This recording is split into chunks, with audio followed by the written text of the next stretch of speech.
Let's talk about the perfect books to buddy read or read with a book club. I feel like it's a really fun topic because these ones in that pile, they have a lot in common. They tend to be books that are really fun to discuss with someone. Hopefully everyone has enjoyed it, but even if they don't, they'll definitely have a strong opinion about it. They also tend to be faster read, so it's not that they're not complex, it's just that it's easy to go through them within, the time frame of like a month or something, but there's still enough content to keep it interesting. And I tried to include a little bit of everything, but I feel like most people would enjoy them. And I've all recommended them to real people in real life. I feel like I don't tend to recommend high fantasy, for example, to the average person I know, unless they already love it, but these, absolutely. Okay, the first time I'm only giving them a quick shout out because you've definitely seen them, everyone knows them, but I do feel like they're the perfect book to read with someone. So the first one is The Song of Achilles. I've actually let someone borrow my copy because again, it's so popular and I feel like a lot of people when they start to read again, they've seen this one. It's everywhere. Everyone is hyping it. And I do think it's worth the hype. I do think the majority of people are enjoying it. I personally just really love Madeline Miller. I've read everything by her and I'm impatiently waiting for more. But I think that this is probably her most well-known, most well-loved story. Love story, retelling, mythology. Yes. And her writing. Her writing is so beautiful. And if you like audiobooks, definitely the way to go. And I also wanted to give a quick shout out to Legends and Lattes, which it is high fantasy, but it's cozy. So I feel like it's, again, very accessible. It's not too long. There's a little bit of romance, a sapphic romance, and you follow a character who was a mercenary for years and she's over that lifestyle. So she uses all of her money to open a coffee shop in a small town and nobody's heard of coffee. So yeah, it's cute. You get really invested in characters, so that's also a good one. One that I think deserves more hype is Garden Spells. I keep talking about this, comparing it to Practical Magic because they have a lot of similarities.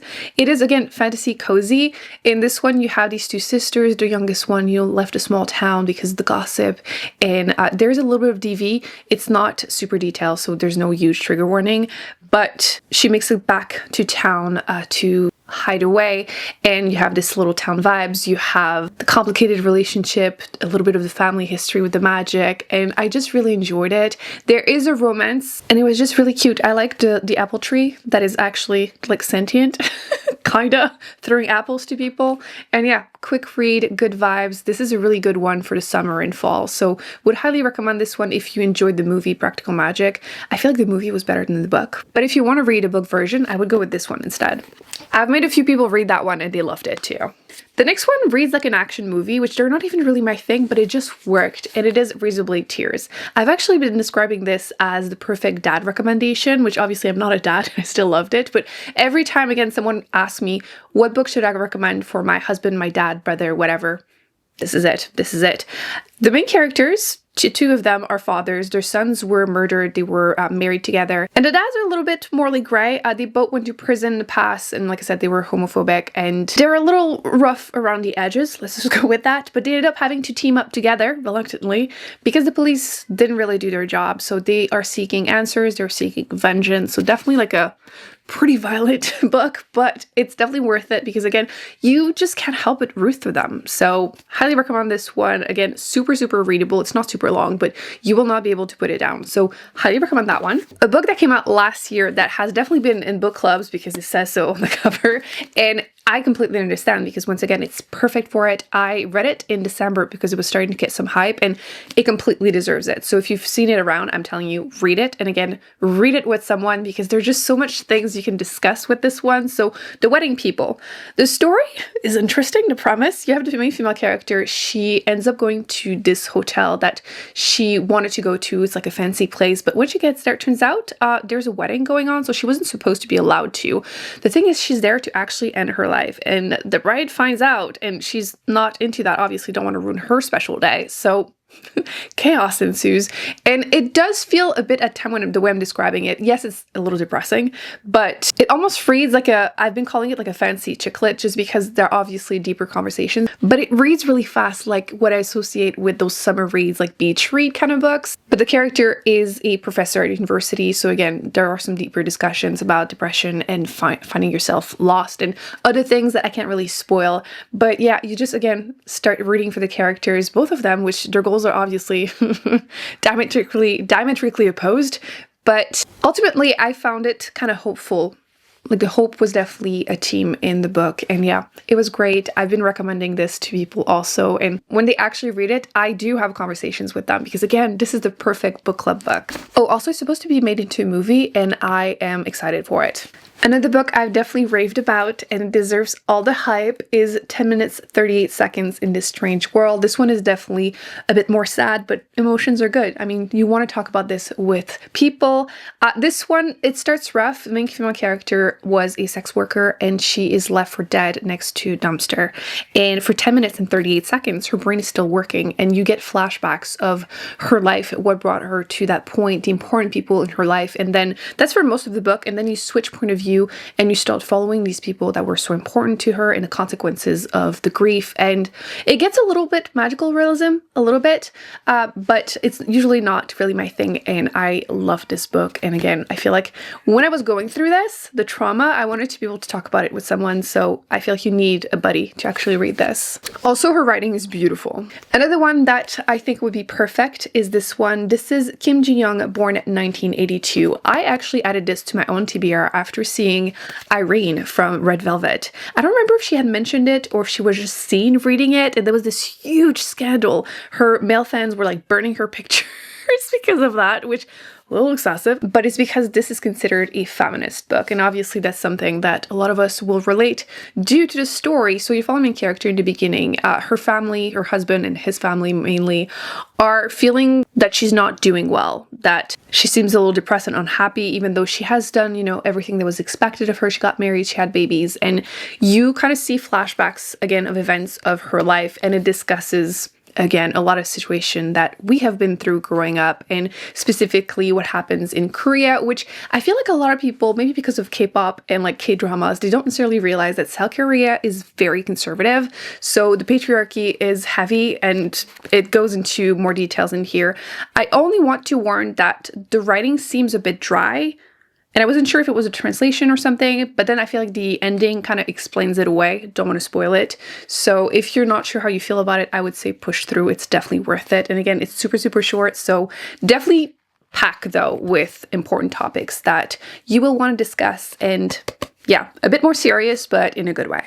I love a good female rage, revenge kind of story. Okay, guilty. And I feel like, once again, that's something that I like to discuss with other people. And I wanted to recommend Slewfoot, A Tale of Bewitchery, witches. I feel like I have a couple in this video that deserve all of the hype. So this one is set during Puritan times, and you're following the story of this woman. She got married and something happens to her husband, but the farm they are on is technically still owned by his brother.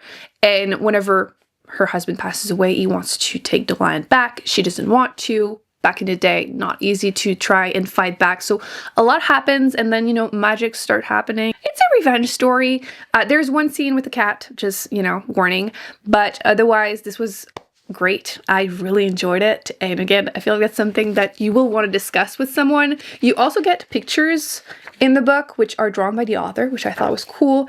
And I liked the pictures of the creatures. I'm not going to show all of them, so you can still have some new things to find out. But it was useful because they're described, for example, this one is supposed to be a fish with a child's face, which I don't know how I would have like imagined it in my head, but not like this. And this is so much cooler. So yeah, a little creepy, a little dark, but this was great. Highly recommend. And again, I feel like female rage, that's a good thing to discuss with other people. It would not be a recommendation video without me recommending this book. I feel like if you had to associate me with one book, what would it be? I feel like you can just, if you've seen any of my videos, you know. Yeah, this one. This is I Who Have Never Known Men. I read it in 2020 and it made it to my best book. Actually, it was my #1 best book of the year. And I have made it my mission since to recommend it as much as I can. And I feel like I've done my job. Like, everyone is talking about it now. And like, you know how it is. Like, one person mentions it and then the next one, and then it becomes huge. And I'm so happy because this came out, I want to say 30 years ago. And I hadn't seen anyone talk about it. I randomly found it, and this is amazing. And again, super short, and it will start a lot of discussion. Actually, I'm putting it in this video specifically because this is my most read or like purchased book. I have bought so many editions of this to give away, which I don't really do because again, I tend to read a lot of fantasy, which is not necessarily everyone's thing, but this one is more like speculative fiction, so it will appeal to everyone, and everyone that I have given a copy to came back saying the exact same thing. Emily, this was a 5-star, but I am mad that you recommended that book. And if you've read it, you understand, because the first time I finished it, I was literally sitting down on my bed staring at my ceiling for a couple of minutes because what is that? Again, no spoilers, but yes, I read it in English, then I reread it in French. When I was able to find a copy, it was sold out everywhere, but this is amazing. It was written in French at first, both awesome, and yeah, highly recommend it. The premise, you're following 40 women that are underground in this cage, and then you follow the story through the eyes of the youngest one. She does not even remember a life prior to this. Things happen there, and then one day there's an alarm, the door's left open, and they escape. Things happen. But this book is not necessarily about finding answers, although I did put a million post-it in this one trying to pick up on clues the second time I read it, which I never read books, so I was really trying to, which I don't recommend doing that. It was just for fun. But it's more about discussions about humanity, womanhood, about finding out what is left of us when there's nothing, and community, love, but also loneliness. There's just so much to discuss about it. I feel like every time I talk about it with someone new, they have other things that they'll bring up, and it's just, yeah, you need to have someone else talk about it when you read this book. Like, you literally cannot read this on your own. I do not advise it. So yes, if you have yet to read it, I highly recommend this book. It's just amazing. So good. And like I said, I bought so many copies of this book. Next, I wanted to recommend We Used to Live Here, which they're also saying that it's going to become a movie. I hope so, because right up my alley. This one is a bit sci-fi, like paranormal, which I think is still accessible to the average person that isn't a huge fan of sci-fi. And I feel like because you're not necessarily sure of everything, even by the end, it opens the door to a bunch of theories, which again, when I read it, I wish I had someone else to just discuss my theories like right now, because in the middle of it without spoilers. So I would recommend you do so. The premise, at first I was a little unsure because lesbian couple that bought a house, a little remote, and whenever there's only one that is at home, she's a bit of a people pleaser. Someone, like a family, shows up and they ask if they can look at the house because they used to live there. Which, like, that's what I'm saying. Like, I wasn't sure because, like, girl, don't open that door. Like, why are you letting strangers in the house? But things start getting stranger and stranger, and then apparently there's a whole, like, thread on Reddit about theories, which I did not go into that much details. Personally, I was just going for the ride, and yeah, a lot happens. I did have questions. Again, I'm looking forward to an adaptation if it happens, because I need to know more, but I really enjoyed it. So highly recommend this one too. And then last, but certainly not least, I wanted to discuss this one. This is Witchcraft for Wayward Girls. Yes, more witches, because I mean, who doesn't like them? So this one is horror, but it's not like super heavy on it. I think that once again, it's still accessible. I feel like most of the horror is like actually real life horror, you know, it's not like crazy monsters or anything. So you're following these young girls, these teenagers in 1970 who are pregnant, and their family sends them to this house, you know, in shame, hidden away, to give birth, and then only then can they come back without the babies, obviously. And I feel like the horror for me was the fact that they are minors that are sent away. Their family kind of betrays them to leave them alone. Statistically speaking, they're also impregnated by people that are not minors, which again, that's another discussion. And the fact that they feel, again, stuck there. People are just, you know, touching them, doing things to them, and they're just stuck there because they are not a person at this point. They're just a uterus. So again, a lot of discussions that are very relevant right now that can happen while reading this book. And then one day, this woman, mysterious woman, gives a young girl a book of witchcraft, and things happen. So think again a bit of female rage and revenge. I feel like they could have went further, but again, we're gonna not spoil it. But yes, I do recommend it. Look at this. How many post-its? Actually, we did pick this up on the Patreon book club, so if you want to check it out, I really enjoyed that one. And yeah, I had a lot of thoughts to share because so much happens in here and a lot of emotions. So definitely something that I would recommend for a book club pick. Hopefully these reviews made you want to try these 11 books, which random number clearly, But I would highly recommend you check them out if you haven't. If you have, let everyone know in the comment section what you thought, especially if you like them, because of course I would love for you to add these to your TBR. Let me know which ones caught your eye, and if you personally have recommendations of books that you think would be the perfect book to read during a book club or buddy read it with someone, let us know. And I'll put on the screen more videos that I recommend you check out. I just posted a video about books that I'm predicting I will be giving 5-star to that are coming out later this year, and also my recent Read It or Unhaul It, where I'm attempting to declutter my shelves, because at this point we started a year with like 452 unread books on my shelf. Unacceptable, and I was really cutthroat. So I will see you in my next video. Bye.